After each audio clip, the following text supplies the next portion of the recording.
मौत को इतना नजदीक देखने से पांव कांपने लगे। एसीपी आज तक अपनी मौत को अपनी हथेली पर लेकर ही चला है, समझे? मौत से कभी डरा नहीं है वो।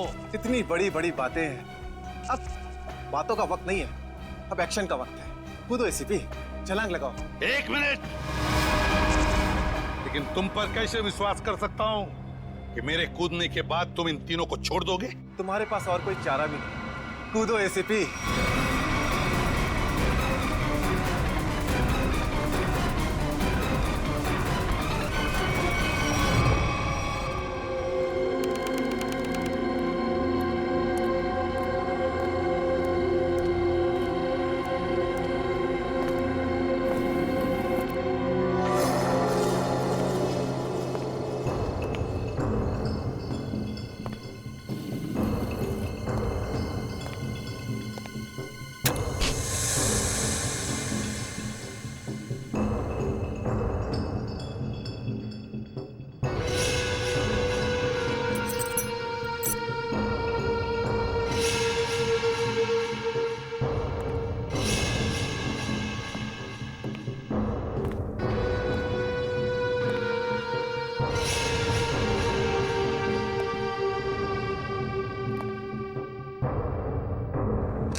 ये शो देखते वक्त तो पेट के दर्द की दवा साथ में रखनी चाहिए। हंसते हंसते पेट दर्द हो गया।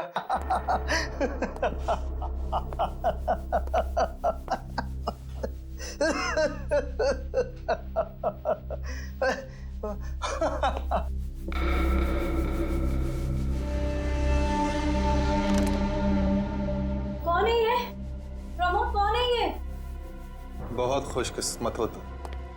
मौत से कुछ पल पहले इतनी हंसी और इतनी खुशी हर किसी को नसीब नहीं होती। कौन हो तुम? अंदर कैसे आए? मौत को अंदर आने के लिए किसी न्योते की जरूरत नहीं पड़ती है।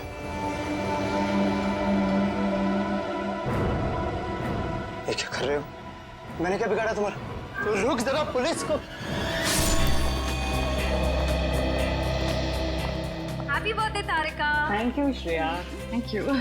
Many happy returns of the day. Thank you Siddharth. बहुत खूबसूरत फूल है। श्रेया की चॉइस है। हाँ वो तो है, श्रेया की चॉइस तो कभी गलत हो ही नहीं सकती। हाय सिद्धार्थ। हेलो। हाय श्रेया। हाय पूर्वी। काफी देर कर दी आने में। थोड़ा ट्रैफिक मिल गया रास्ते में। अरे फ्रेडी सर, ये गपागप खा रहे हो? आप तो बोल रहे थे डाइटिंग कर रहे हो। डाइटिंग ही तो कर रहा हूँ। इसके पहले तो मैं 5-5 प्लेटें एक साथ खा जाता था। क्या बात कर रहे हो? हमारे प्लान पे तो पानी फिर गया अभिजीत। अरे ऐसे कैसे? कुछ ना कुछ तो करूंगा मैं। कैसे? हृदय, उस कमरे में तुम्हारा कोई वेट कर रहा है। मेरा वेट कर रहा है? हाँ। कौन? तुम जाओ तो सही। अरे जाओ।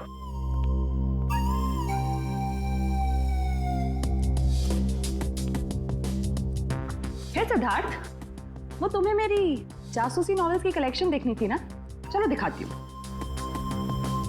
चलो श्रेया। अरे कभी तो श्रेया को अकेले छोड़ो। ऐसी कोई बात नहीं है ना?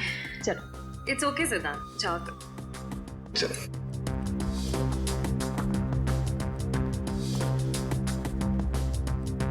अरे श्रेया, तुम यहाँ? वहाँ कमरे में कोई तुम्हारा वेट कर रहा है। कौन? अरे जाओ देखो तो सही। अरे सर।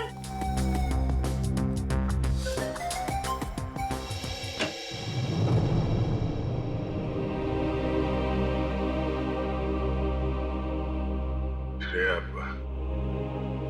अच्छा किया तुम सिद्धार्थ को अपने साथ यहाँ ले आई।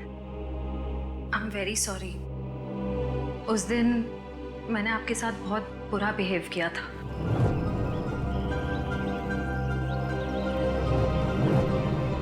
छोड़ो ना,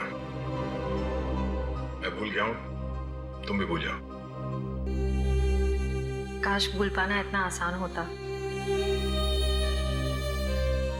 जिंदगी कितनी सिंपल हो जाती है। श्रेया, ये यादें ही तो है जो उदास दिलों को जिंदगी जीने का हौसला देती है अगर यादें ही ना हो तो जिंदगी कितनी बोरिंग हो जाएगी। तो क्या तुमने सिद्धार्थ से शादी करने का फैसला कर लिया? मेरा दिल कुछ और कह रहा है, दिमाग कुछ और। मैं जानता हूँ श्रेया, हमारे काम में हम दिल की नहीं दिमाग की सोचते हैं, मगर एक बार सीआईडी ऑफिसर ने एक आम लड़की की तरह सोचो। दिल का इस्तेमाल करो, उसकी आवाज सुनो। मेरे दिल में तो एक ही इंसान का नाम गूंजता रहता है, और वो नाम है श्रेया। सिद्धार्थ। सिद्धार्थ प्लीज, सिद्धार्थ मेरी बात तो सुनो प्लीज। अब सुनने को बाकी क्या रह गया? पूरी हकीकत मैंने अपनी आंखों से देख ली है। तुम दया से प्यार करती हो ना?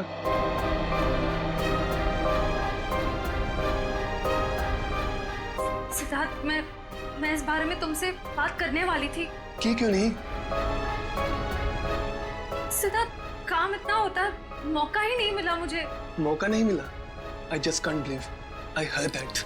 सिद्धार्थ प्लीज मेरी बात तो सुनो। ये इतना आसान नहीं हो के। मैं आपको मेरी जगह रखकर तो सोचो, फिर पता चलेगा मैं किस अग्नि परीक्षा से गुजर रही हूँ।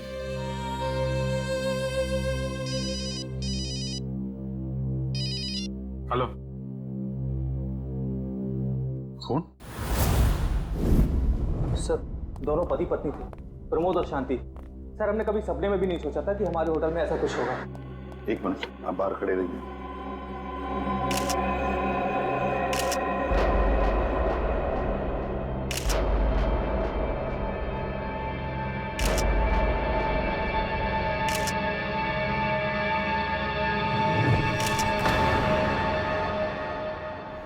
माय गॉड, दोनों की लाशें ऐसी इस अवस्था में।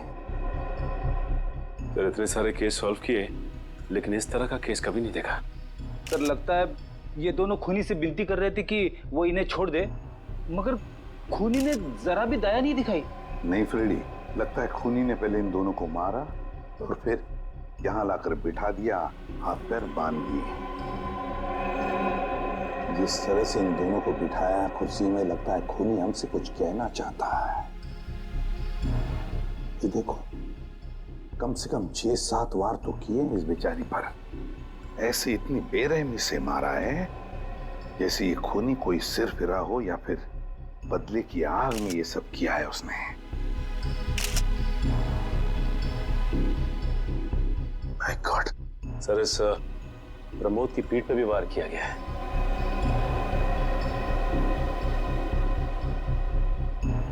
क्या हुआ? सर, इसकी सांसें चल रही है, जिंदा ही है। प्रमोद जिंदा है? तो जल्दी से इसे हॉस्पिटल ले जाओ, इसका जिंदा रहना बहुत जरूरी है। संभाल के, चल। आजा।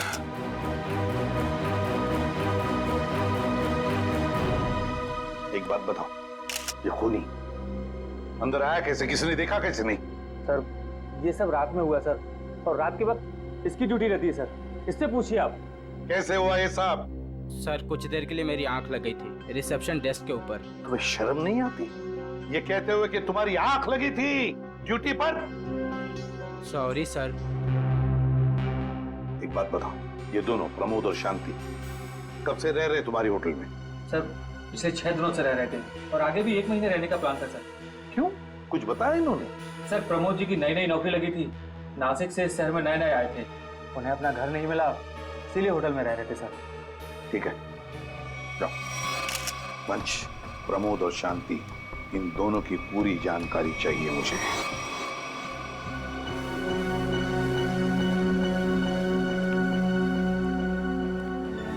हाँ सचिन, ये प्रमोद कैसा है? सर, डॉक्टर ने ऑपरेशन शुरू कर दिया है, थोड़ी देर में पता चल जाएगा सर। लगता है सचिन, ये खूनी शांति को ही मारने आया था, प्रमोद को नहीं। देखो ना, उसने प्रमोद पर सिर्फ एक ही वार किया और फिर देखा तक नहीं कि वो जिंदा है या मर गया।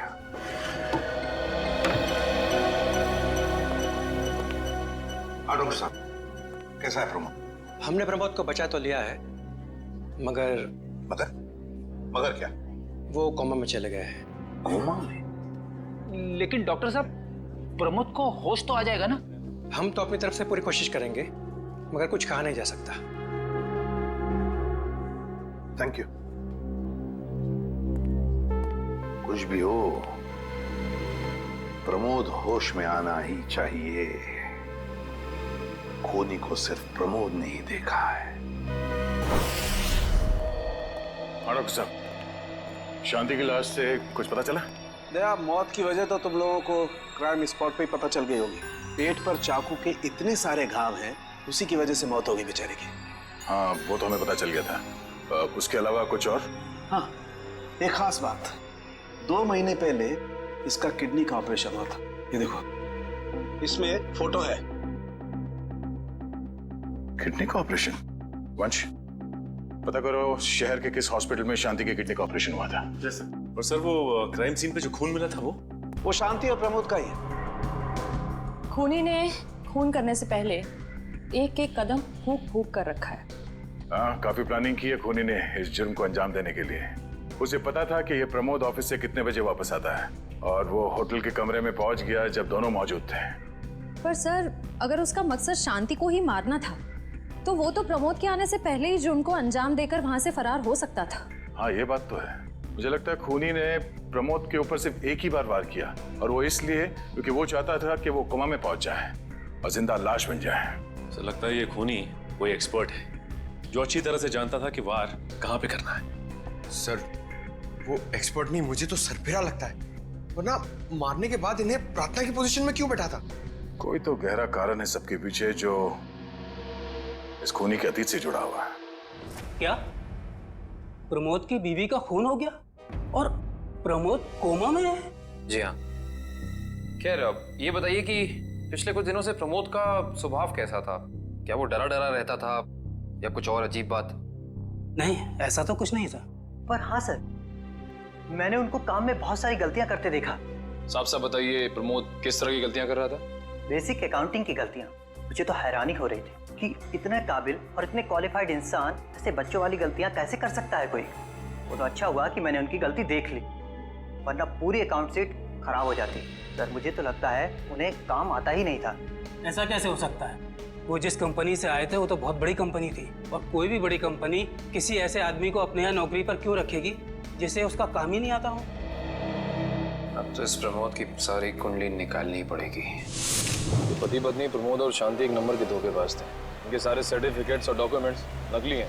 स्कूल और कॉलेज हर जगह के। ऐसी क्या वजह हो सकती है जिस वजह से 420 करके ये उस फाइनेंस कंपनी में काम कर रहा था? ये इस प्रमोद को वहाँ काम करके क्या फायदा हो सकता है? इस सवाल का जवाब तो उसी वजह से जुड़ा है निखिल, जिसकी वजह से इस प्रमोद की हत्या की गई। पर वजह जो भी हो, उस वजह का पता तो सीआईडी निकाल ही लेगी। लेकिन सर, हो सकता है इन दोनों का नाम भी नकली हो सकता है। ऐसा भी हो सकता है कि ये दोनों असली प्रमोद और शांति हो ही ना, बल्कि कोई बहरूपिये हों जिन्होंने उन दोनों की जगह ले ली हो सकता है। एक सेकंड। हेलो, हाँ बोल रहा हूँ। हाँ, कौन सा hospital? Okay, thank you so much. क्या हुआ निखिल? हमारा अंदाजा सही निकला। 2 महीने पहले पुणे की मोती हॉस्पिटल में इस प्रमोद की पत्नी का एक ऑपरेशन हुआ था। वहाँ प्रमोद की पत्नी का नाम शांति नहीं बल्कि विनीता लिखा हुआ है। विनीता?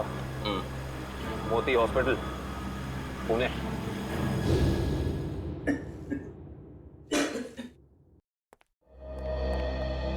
एक्सक्यूज मी, एक वक्त पे सिर्फ एक ही मरीज अंदर आएगा? हम लोग सीआईडी से। सीआईडी? मगर यहाँ मुजरिम कौन है? इसी की तलाश है हमें। एक्चुअली आपके हॉस्पिटल में 2 महीने पहले एक ऑपरेशन हुआ था, उसी के बारे में कुछ जानकारी चाहिए हमें। किसका ऑपरेशन? ये दोनों आपकी हॉस्पिटल में आए थे? ये तो मिसेस विनीता कुमार हैं। हाँ, मिसेस विनीता कुमार। और ये इनके पति, इनकी मौत हो गई? जी हाँ, विनीता कुमार का खून हो चुका है और उनके पति प्रमोद अब कोमा में है। डॉक्टर, ये बताइए कि मिसेस विनीता कुमार ने किडनी का ऑपरेशन कराया था ना? जी हाँ। हम उसके मेडिकल रिपोर्ट्स देख सकते हैं? यहाँ पे तो पति का नाम त्रिलोक कुमार लिखा है। मतलब त्रिलोक बन गया प्रमोद और विनीता बन गई शांति। इस पेपर में उनके घर का एड्रेस लिखा हुआ है। चल के पता करें, शायद कुछ पता चल जाए। नहीं निखिल, कोई फायदा नहीं होगा। इनकी पहचानों की तरह इनका एड्रेस भी नकली होगा, देखना। हाँ, हमने इन्हें ऑपरेशन के कुछ रिपोर्ट्स कोरियर की थी, मगर वो कोरियर वापस आ गए थे। डॉक्टर, ये बताइए कि इन्होंने ऑपरेशन का पेमेंट कैश में की थी या चेक से या किसी कार्ड से? इंश्योरेंस के जरिए। इंश्योरेंस? उस इंश्योरेंस कंपनी के कोई कागजात, कोई डॉक्यूमेंट्स हैं आपके पास? हाँ, इसी फाइल में होंगे। गुड। तक ऑडिटर आ जाएगा। हो जाएगा सर।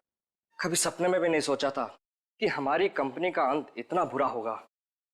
ये किस अंत की बात कर रहे हैं आप लोग? जरा विस्तार से समझाइए। अगर आप अपने पैसे वापस लेने आए हैं तो भूल जाइए, क्योंकि जब तक अदालत अपना फैसला नहीं सुना देती तब तक हम किसी के रुपए वापस नहीं कर पाएंगे। पैसे वापस लेने नहीं, इंसाफ करने आए हैं हम लोग। सीआईडी से हैं। ओह, तो हमारी शिकायत सीआईडी वालों तक भी पहुंच गई है। शिकायत?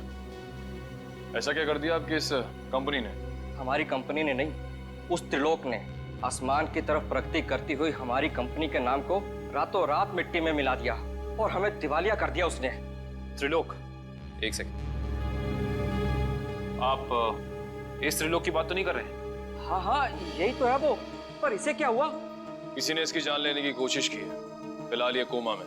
ये तो होना ही था, इतने लोगों को जो धोखा दिया इसने। किस धोखे की बात कर रहे हैं? हमारी कंपनी के क्लाइंट्स को झूठे सपने दिखाकर कहा कि सबके पैसे एक ही महीने में 2 गुना कर दूंगा, पर सबके पैसे बटोरकर 9 तो 11 हो गया वो। और क्लाइंट हमारी कंपनी से पैसे वापस मांग रहे हैं। बैंकक्रप्ट हो गया। इतने सालों से कंपनी की बनी बनाई इज्जत मिट्टी में मिल गई। खोए हुए पैसे और खोई हुई इज्जत तो फिर से कमाई जा सकती है, पर खोई हुई जान तो वापस नहीं आ सकती ना। क्या त्रिलोक ने किसी की जान भी ली है?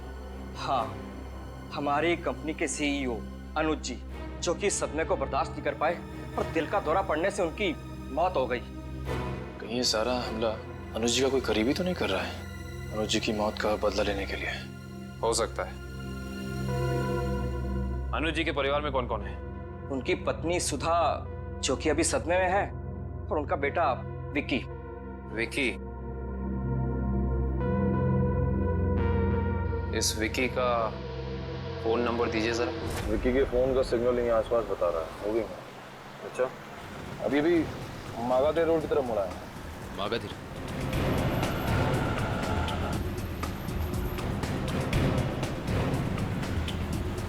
देखो सिग्नल, कुछ पता चला? एक मिनट। क्या हुआ? इस विक्की के फोन का सिग्नल यहीं आसपास बता रहा है। कहीं विक्की इस बाइक पे तो नहीं? हाँ सर, हो सकता है ये विक्की है। चेक करते हैं।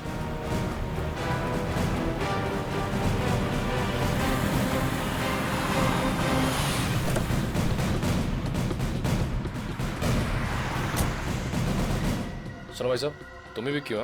हाँ, और ये क्या बदतमीजी है? तुम लोग मेरा नाम कैसे जानते हो? तुम्हारा नाम और तुम्हारे सारे कारनामों के बारे में जानते हैं हम। सीआईडी। सीआईडी? इस शहर में क्या कर रहा है? हाँ? कुछ काम था, और तुम लोग मेरा पीछा क्यों कर रहे हो? बकवास बंद कर। दो खून करके भाग रहा हो, कह रहा है सीआईडी पीछा क्यों कर रही है? मैंने कोई खून नहीं किया है। अच्छा, त्रिलोक और विनीता का खून नहीं किया तुमने? त्रिलोक और विनीता मर चुके हैं? ड्रामा बनकर अपना, पूरा इतिहास है तेरा हमारे पास। उन दोनों ने तुमसे तुम्हारे पिता को छीना, उसका बदला लेने के लिए तुम यहाँ आए हो उनके पीछे। हाँ, मैं बदला लेने जरूर आया था, पर मैंने उनका खून नहीं किया। देख, सच बोल दे समझा, नहीं अपनी शक्ल नहीं पहचान पाएगा। मैं सच कह रहा हूँ, मैंने किसी तरह उनके बारे में पता किया। मैं उनके होटल भी गया था, मगर जैसे मैं उनके कमरे की तरफ जा रहा था, मैंने उनके कमरे में एक आदमी को जाते हुए देखा। कौन सा आदमी था वो? उसके चेहरे को ठीक से देख नहीं पाया मैं। तुम्हें जो भी याद है, जितना भी याद है, साफ साफ बताओ। कद लगभग 6 फीट, ओवरकोट पहना हुआ था उसने, और उसके बाल लंबे थे, यहाँ तक। हाँ, और उसने एलिगेटर शूज पहने हुए थे। Alligator shoes? हेलो, एक और खून?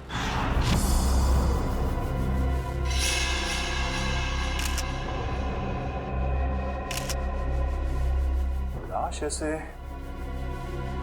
अजीब ढंग से क्यों बैठा है? कमाल है सर, पिछले वाले केस में खूनी ने उन दोनों को होटल में चाकू मारकर प्रार्थना वाली पोजीशन में बैठाया था, और इसे गोली मार के इस तरह से। लगता है दोनों का खूनी एक ही है। गोली सीधे माथे के बीचों बीच मारी है। अगर ये सीरियल किलर होता तो इसे भी चाकू से मारता सर, क्योंकि विनीता को उसने चाकू से मारा था, इसे तो गोली मारी। हाँ, मगर लाशों को ऐसे एक ही ढंग से बिठाना क्या दो अलग अलग खूनी करेंगे? मुझे लगता है दोनों का खूनी एक ही है, और जिस वक्त इस्तिकवांशु का खून हुआ, लगता है खाना खाने ही वाला था।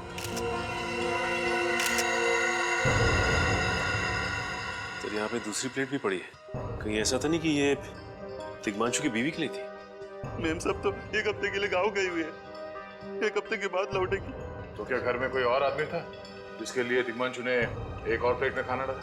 नहीं साहब। अच्छा, जब तुम घर वापस आए उस वक्त ये दरवाजा खुला था या बंद था? नहीं साहब, बंद था। तो फिर तुम घर के अंदर कैसे आए? साहब ने एक चाबी मेरे पास भी दे रखी है। और जो कोई भी था, ऐसा लगता है कि तिग्मांशु उस आदमी को जानता था। एक काम करो सचिन, पंकज, घर की अच्छी तरह से तलाशी लो, देखो कुछ मिलता है क्या।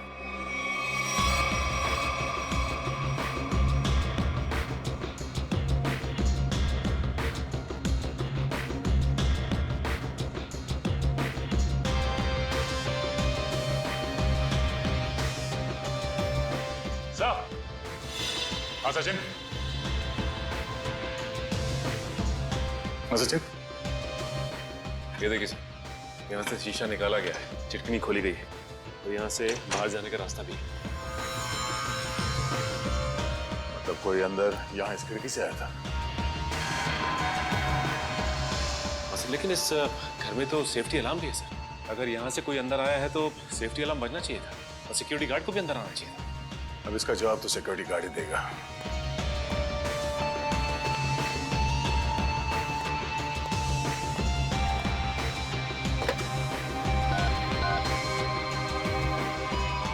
हेलो सिक्योरिटी, अच्छा आज दोपहर को तिग्मांशु जी के घर से अलार्म बजा था, तो फिर आप चेक करने के लिए उनके घर पे क्यों नहीं आए? ओ आई सी, पिछले हफ्ते भी? ठीक है, थैंक यू। क्या बोला सर ये सिक्योरिटी वाला? सिक्योरिटी का कहना है कि अलार्म बजा था और उन लोगों ने घर में फोन भी किया, तो तिग्मांशु जी ने कहा कि गलती से अलार्म बज गया, इसलिए वो लोग ऊपर नहीं आए। सर, हो सकता है तिग्मांशु ने मजबूरी में कहा हो, खूनी ने उसके सर पे गन तान दी हो। कुछ कह नहीं सकते, बात करते वक्त अगर थोड़ी सी भी टेंशन हो आवाज में तो ये सिक्योरिटी वाले तुरंत भाप लेते हैं। दरअसल पिछले हफ्ते भी तिग्मांशु के घर से अलार्म बजा था, और जब सिक्योरिटी वालों ने फोन किया था तो तिग्मांशु ने यही कहा था कि गलती से बच गया। सर ये खूनी काफी चालाक लगता है, खेल खेल रहा है। देखते हैं, जरा देखो इस घर में कुछ और मिलता है क्या। खूनी ने कोई ना कोई सुराग जरूर छोड़ा होगा, चेक करो।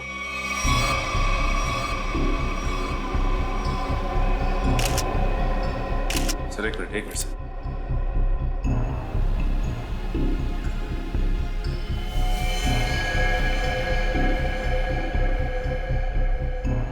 ये देखिए सर, खून। खून यहाँ कैसे? कहीं खूनी का तो नहीं है खून? ये तो डॉक्टर सालों के ही बताएंगे। वो खून किसका है ये अभी पता चल जाएगा, तारिक आती होगी रिपोर्ट लेकर के। डॉक्टर साहब, इस तिग्मांशु के बारे में कुछ और पता चला? हाँ। वो कैसे? इसे गोली मारने से पहले बेहोश किया गया था। क्या? इसे बेहोश किया था? इसके खून में मुझे एक खास किस्म की दवाई के अंश मिले जो अक्सर इंसान को बेहोश करने के लिए दी जाती है, और वो दवाई इसे इंजेक्शन के जरिए दी गई थी। ये देखो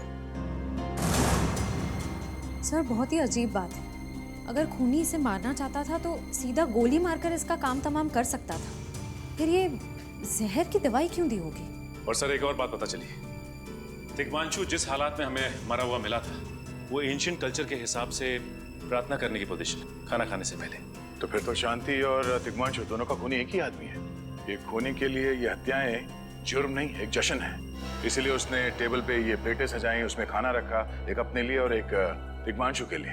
और सर, तिग्मांशु को प्रार्थना की पोजीशन में बैठा के उसने गोली मार दी। सर मैंने कहा था ना, ये खूनी एकदम सरफिरा है सर। हाँ सर, लगता है ये खूनी अपने आप को बहुत शक्तिशाली महसूस करता है। जिस वक्त इन सबकी गर्दनें झुकी होती हैं उसके सामने, उसे आनंद आता है। नहीं सचिन, खूनी का मकसद लोगों को अपने सामने झुकाना नहीं, बल्कि अपने लिए प्रार्थना करवाना था। क्या मतलब? ये रही उस खून की रिपोर्ट। ये खून ना ही तिग्मांशु का है और ना ही उसके घर वालों का। ये खून उस खूनी का ही है।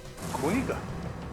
मगर वहां तो हाथापाई के कोई निशान नहीं मिले, और उस जगह को देख के ऐसा लगा भी नहीं कि तिग्मांशु ने सेल्फ डिफेंस में खूनी के ऊपर हमला किया होगा। वो इसलिए दया क्योंकि ये खून खूनी ने अपने मुंह से थूका था। हमें इसके खून में से इसके सलाइवा के कुछ अंश भी मिले। उसकी तबीयत खराब है क्या? हाँ, वो बीमार है। उसके खून में एथिमोलाइसिन नाम की दवाई का अंश मिले हैं और उसका कीमोथेरेपी हुआ था।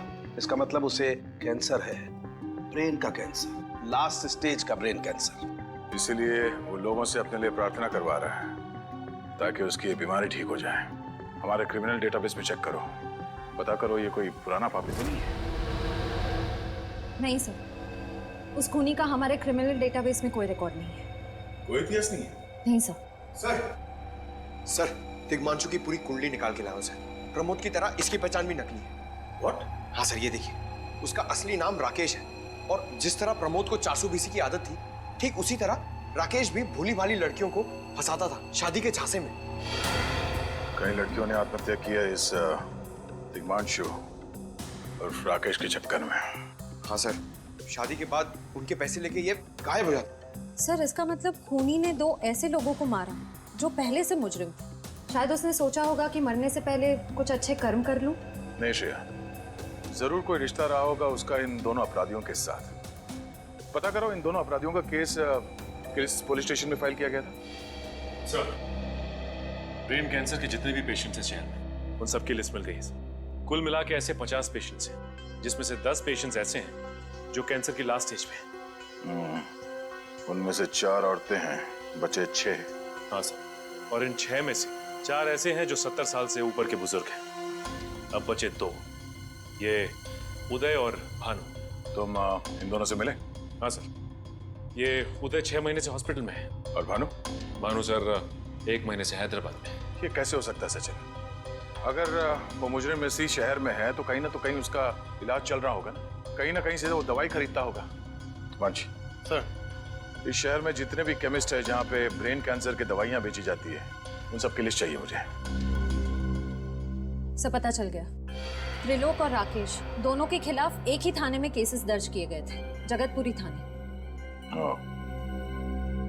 इस केस का पूरा इतिहास जगतपुरी थाने से ही पता चलेगा। Excuse me. यस। आपकी दुकान पे ब्रेन कैंसर की दवाइयाँ बेची जाती हैं? जी हाँ, हमारी दुकान उन चुनिंदा दुकानों में से है जहाँ ये दवाई आपको मिलेगी। वैसे ये दवाइयाँ बहुत कम लोग खरीदते होंगे, नहीं? जी, बहुत महंगी है एक्चुअली। अच्छा, जो लोग ये दवाइयाँ खरीदते हैं उनकी लिस्ट मिल सकती है हमें?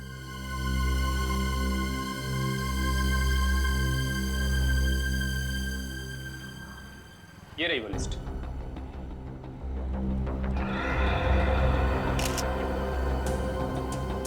तपन, उदय और नितिन, ये तीनों लोग तो उस मरीज की लिस्ट में थे। अच्छा, आपको पूरा यकीन है कि इनके अलावा और कोई नहीं आता ये दवाई लेने के लिए? जी नहीं, लेकिन हो सकता है कोई गैर कानूनी तरीके से ये दवाई खरीद रहा हो। ये दवाइयाँ काफ़ी महंगी है ना, आम आदमी इसका खर्चा नहीं उठा सकता। अच्छा, आप किसी ऐसे आदमी को जानते हैं जो ये गैर कानूनी काम करता है? एक आदमी है, आंद्रे नाम है उसका। प्यार से लोग उसे एंडी कहते हैं। कांस्टेबल सुनील? Yes sir. आप सीआईडी से ही हैं ना? हाँ, हमारी बात शायद आप ही से हुई थी। साहब बताइए, कांस्टेबल सुनील आपके लिए क्या कर सकता है? सुनील जी, हाल फिलहाल में इस रिकॉर्ड रूम में कोई चोरी वगैरह हुई थी क्या? चोरी नहीं तो सर, अब यहाँ वाला कोई चोरी कैसे करेगा? सुनील, फिर आप एक हेल्प कर सकते हैं हमारी। हमें 2 मुजरिमों की फाइल चाहिए। एक का नाम है त्रिलोक कुमार और दूसरे का राकेश भिवेन। एक मिनट सर, क्या नाम बोले? राकेश? राकेश भिवेन।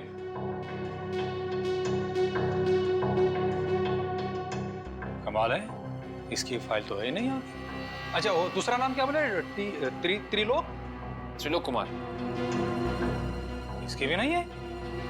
दोनों की फाइल्स नहीं। हाँ सर, लेकिन यहाँ पर चोरी की तो कोई घटना नहीं घटी।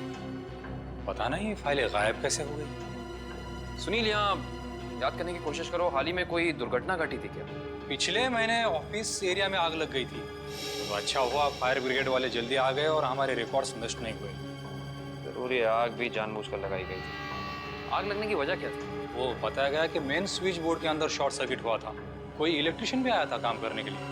जरूर वहीं छेड़छाड़ की गई है। उस इलेक्ट्रिशियन का कोई आता, कोई पता, कोई कांटेक्ट है? दूसरे कांस्टेबल के पास था, लेकिन वो तो रिटायर होकर गांव चले गए। हाँ, कोई बात नहीं। सुनील, एक काम करिए, आप चेक करके बताइए कि और किन किन मुजरिमों की फाइल्स यहाँ से गायब हुई हैं।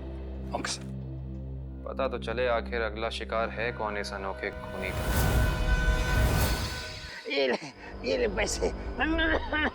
अरे ये दवाइयाँ तो असली है ना।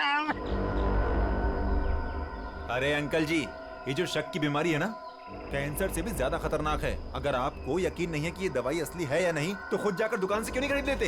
अरे तुम तो बुरा मान गए, मैं तो बस ऐसे ही पूछ रहा था, मेरा मतलब वो नहीं। जानते हो, इस तरह से दवाइयाँ बेचना और खरीदना दोनों गैर कानूनी है। आपके तुम्हारा कोई फायदा नहीं है।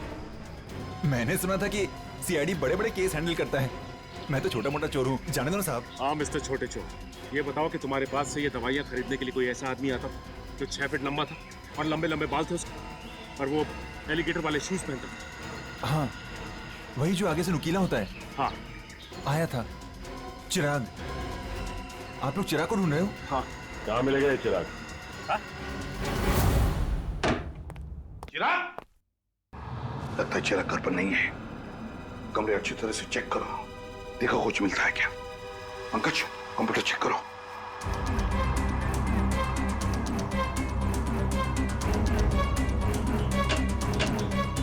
सर, ये देखिए, पूरी अलमारी गन्स और चाकू से भर रखी इस चिराग ने। My God. सर, हाँ, अंदर के कमरे में से ये खून से भरे हुए कपड़े मिले। पुलिस रिकॉर्ड रूम से फोन है। देखो। हेलो, जी कहिए। कौन? संदीप, स्वाधीन और हेमंत। ओके, ठीक है। कौन है ना? सर, त्रिलोक और तिग्मांशु की तरह इन तीनों की फाइल भी चोरी हुई है पुलिस रिकॉर्ड रूम से। मतलब अभिजीत, अब ये चिराग इन तीनों में से किसी एक को मारने वाला है। सर एक सेकंड, ये देखिए सर, इस कंप्यूटर की फाइल में इन तीनों की फाइल है। सर ये तीनों भाई हैं और बदमाश भी हैं, और इन्होंने 3 खून किए हुए हैं सर। सर यहाँ पे 2 एड्रेस है, एक चीकूवाड़ी और एक चारको। चारको पर चीकूवाड़ी। एक काम करते हैं अभिजीत, हम दोनों चीकूवाड़ी चलते हैं और तुम लोग तीनों भी चारको चले जाओ। Yes sir. हाँ सर। चलो अभिजीत।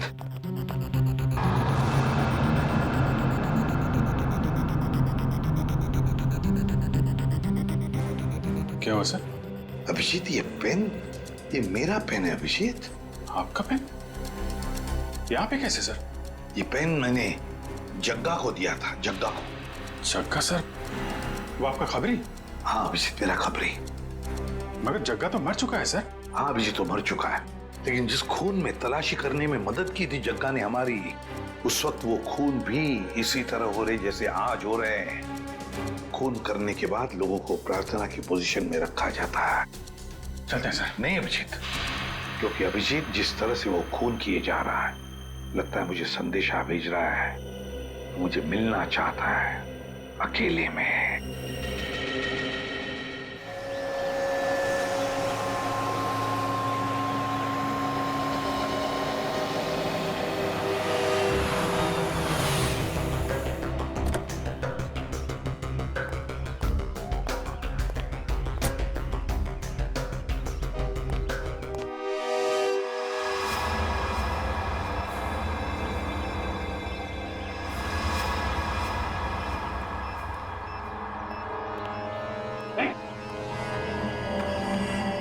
प्लीज हमें बचा लीजिए, किसी तरह हमें मार डालेगा। घबराओ मत, मैं इसे भी प्रद्युम्न हूं, कुछ नहीं होने दूंगा तुम्हें। इनकी बातों को ज्यादा सीरियसली मत लेना, इन्हें तो झूठे वादे करने की आदत है, और इतनी बड़ी बड़ी बातें करने से पहले एसीपी जरा मेरा इंतजाम तो देख लो। बस रिमोट के इस बटन को दबाना है और ये तीनों हमेशा के लिए बूम, धरती से गायब। क्यों कर रहे हो तुम ये? क्या गलत कर रहा हूँ? हाँ बोलो। पर ये तीनों तो वैसे भी कानून से भागे हुए अपराधी है ना, तो इन्हें मारकर क्या गलत कर रहा हूँ मैं? इन्हें सजा देने का हक तुम्हारा नहीं, सिर्फ कानून का हक ही है। बस यही तो प्रॉब्लम है, जब तक तुम कानून में हो कुछ नहीं हो सकता। क्या क्या चाहते हो तुम मुझसे? पहले अपनी एक गन मुझे दो एसीपी, मुझे अपनी गन दो, वरना मैं ये रिमोट दबा दूंगा। एसीपी मैं 3 तक गिनूंगा। 1, 2, 3। नहीं,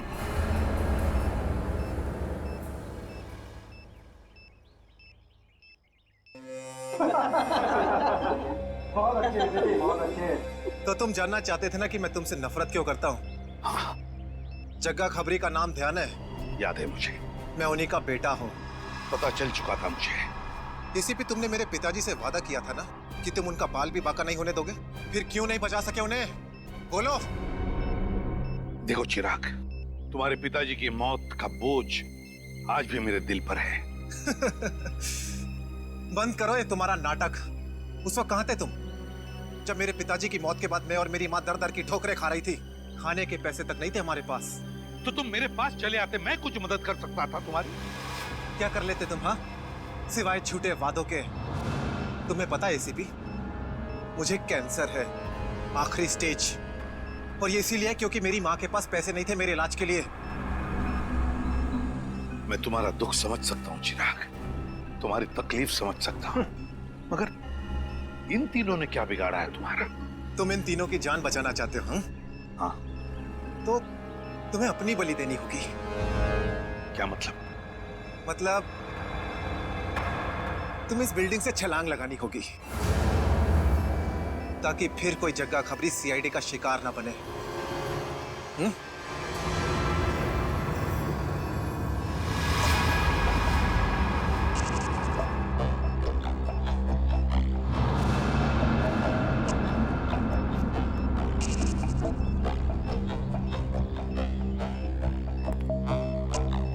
ठीक है, मंजूर है।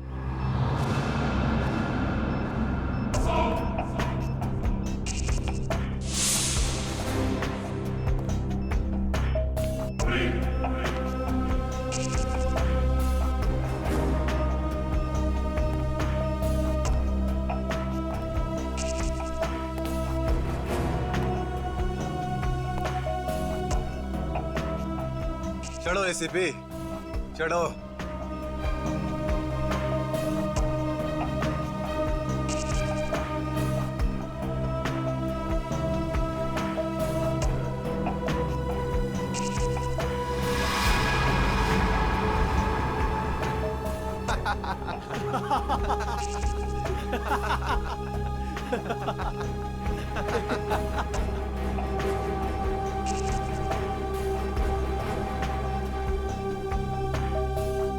ऊपर जाकर मेरे पिताजी से माफी जरूर मांग लेना। क्या हुआ? मौत को इतना नजदीक देखने से पांव कांपने लगे? एसीपी आज तक अपनी मौत को अपनी हथेली पर लेकर ही चला है, समझे? मौत से कभी डरा नहीं है वो। इतनी बड़ी बड़ी बातें, अब बातों का वक्त नहीं है, अब एक्शन का वक्त है। कूदो एसीपी, छलांग लगाओ और अपनी ये बेहतरीन जिंदगी को अलविदा कह दो। चलो। 1 मिनट, मैं जरूर कूदूंगा, लेकिन तुम पर कैसे विश्वास कर सकता हूं कि मेरे कूदने के बाद तुम इन तीनों को छोड़ दोगे? तुम्हारे पास और कोई चारा भी नहीं है। कूदो एसीपी, वरना मैं इस रिमोट का बटन दबा दूंगा।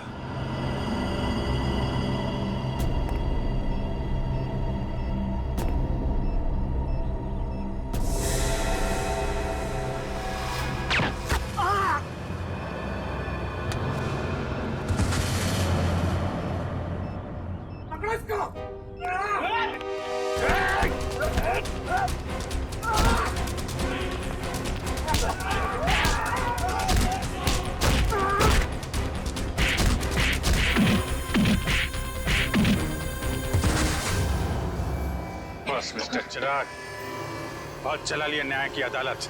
सीआईडी का काम सीआईडी को सौंप दो। फ्रेडी, पंकज, उन तीनों के शरीर से बॉम्ब हटा दो संभाल के। और तुम मेरे दोस्त, मेरा खबरी जग्गा के बेटे लगते ही नहीं। उस बेचारे ने तो अपनी जान कुर्बान की हमारी मदद करने में, कानून की मदद करने में, मगर तुम, लानत है तुम पर, जैसे घटिया काम करने निकले थे। 2 खून किए तुमने। तुम्हें तो शायद फांसी ही होगी, फांसी।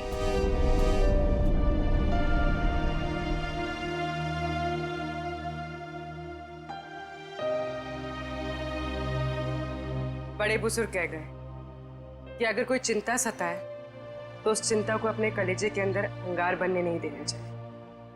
कलेजा जल जाता है। मुझे कोई चिंता नहीं सता रही है। In fact I think I am the luckiest girl in the world right now. CID में सब मेरे काम से खुश हैं। मेरे पास तुम दोनों जैसे दोस्त हैं। मेरी शादी होने वाली है। एक लड़की को और क्या चाहिए होता है? शायद प्यार। प्यार भी तो है ना मेरे पास। मम्मी पापा का प्यार, दोस्तों का प्यार और सिद्धार्थ का प्यार। जुबान की बात दिल से मेल नहीं खा रही है श्रेया। मतलब ये कि दिल की बात जुबान पे लाने का वक्त आ गया है श्रेया। वो श्रेया कहाँ गई? हाँ, जो अपने सारे डिसीजंस खुद लेती थी, जिससे पता था कि उसको अपनी जिंदगी में क्या चाहिए। हाँ श्रेया, अब वक्त आ गया है। तुम्हें किसी एक को चुनना ही होगा। और अगर तुमने एक स्ट्रॉन्ग डिसीजन नहीं लिया ना, तो उसका असर तुम्हारी जिंदगी पर नहीं, बाकी 2 जिंदगियों पर भी पड़ेगा। मैं क्या डिसीजन लूं? किसे चुनूं? उस इंसान को जिसे मैं बहुत प्यार करती हूं, पर उन्होंने कभी अपने प्यार का इजहार नहीं किया। या शायद वो मुझसे प्यार करते ही नहीं। या फिर उस इंसान को जो मुझसे बहुत प्यार करता है, मुझे पलकों पर बैठा कर रखता है। मगर यहाँ पे इम्पोर्टेंट सवाल ये है कि तुम किससे प्यार करती हो? नहीं तारिका, यहाँ ये बात इम्पोर्टेंट है कि अब मैं पीछे नहीं हट सकती। मेरे किसी भी डिसीजन से ना सिर्फ सिद्धार्थ को बल्कि उसकी और मेरी फैमिली को बहुत दुख होगा। बच्चों जैसी बातें मत करो श्रेया। हर माँ बाप चाहते हैं कि उनके बच्चे को जिंदगी की हर खुशी मिले। तुम सिद्धार्थ के साथ खुश नहीं रह पाई तो क्या अंकल आंटी खुश रह पाएंगे? और अगर तुम खुश नहीं रही तो क्या सिद्धार्थ खुश रह पाएगा? तुम्हारा एक कदम श्रेया बहुत सारी जिंदगियों को अफेक्ट करेगा। तुम बस दिल से काम लो। देखो, दिल हमेशा सही रास्ता दिखाता है। ठीक है, अब से मैं अपने दिल की बात सुनूंगी। अगर मैं किसी भी कदम पर कमजोर पड़ जाऊं तो तुम दोनों को मुझे सही रास्ता दिखाना होगा। हाँ, लेकिन एक शर्त पे। कैसी शर्त? तुझे आइसक्रीम खिलानी पड़ेगी। Of course.